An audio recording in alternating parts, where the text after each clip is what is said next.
И в последния шорт от тази тройка шортове да видим дали ще извада късмет.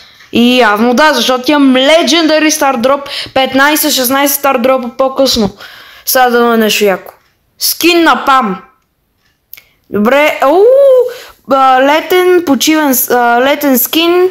Тък му са е края на лятото, т.е. август, това е най-топлия сезон. Пишете този скин дали ви харесва и дали го имате. А аз продължавам с сирно скапания късмет, защото стават последни два. И последния. Епик. Скин от Епик, добре, значи е рар. Не. Да, не. Много ясно не. Добре, събрах някакви яки неща. Това ще от последния шорт от тази трио поредица на 3 шорта. Абонирайте се, лайквайте, дно са ви харесали. Довиждане!